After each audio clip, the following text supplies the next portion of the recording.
అమ్మాయైతే అమ్మముయ్యాలా, అమ్మాయైతే కడుపు కుయ్యాలా, అబ్బాయైతే అమ్మముయ్యాలా, అమ్మాయైతే కడుపు కుయ్యాలా.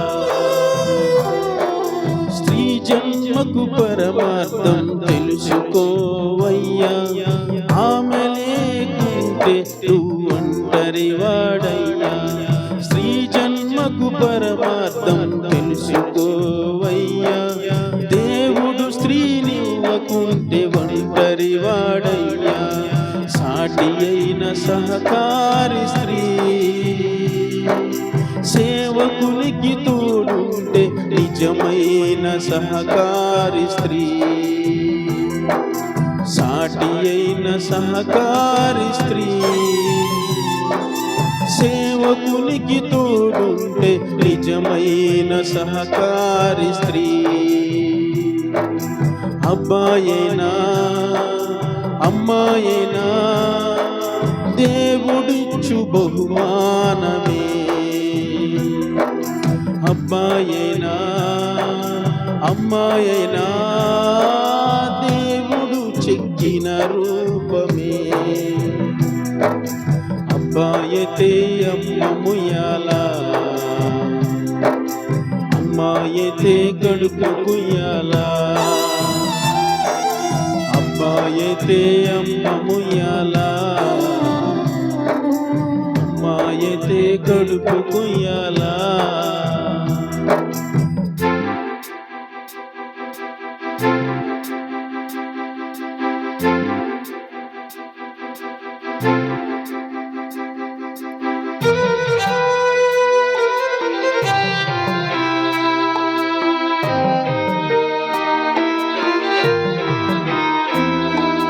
చంపేశావు నీవు కన్నది కదా, వదిలేశావు నీకు బరువైనదా.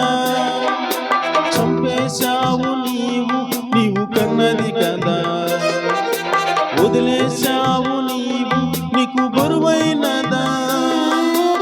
ఈ జన్మ పాపమని ఆడది నాకొద్దువని గర్భంలో పసికందును చిదిమేస్తావా. శ్రీ జన్మ పాపమని ఆడది నాకొద్దు అని గర్భంలో పసికందును చిదిమేస్తావా. పిల్లలు కావాలనే స్త్రీ పురుషుని చేశాడు, ఇద్దరు ఉండాలనే నీ గర్భంలో పెట్టాడు. గర్భఫలం దేవుడిచ్చు బహుమానమేగా, స్త్రీ పురుషులు దేవుడే నిర్ణయించాలిగా. పక్షపాతి కాడని నీవు తెలుసుకో, నీలో ఉన్నది స్త్రీ పురుషులే తెలుసుకో.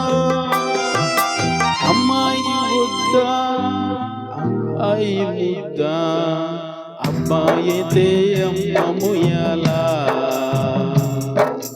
అమ్మాయైతే కడుపు కుయ్యాలా,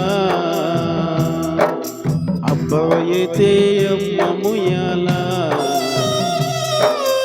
అమ్మాయైతే కడుపు కుయ్యాలా.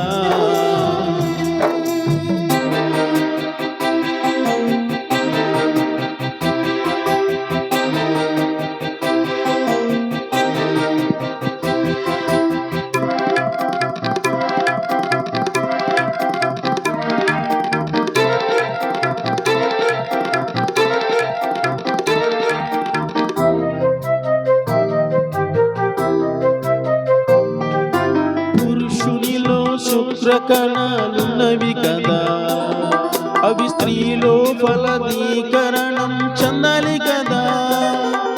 పురుషునిలో శుక్రకణాలున్నవి కదా, అవి స్త్రీలో ఫలదీకరణం చెందాలి కదా.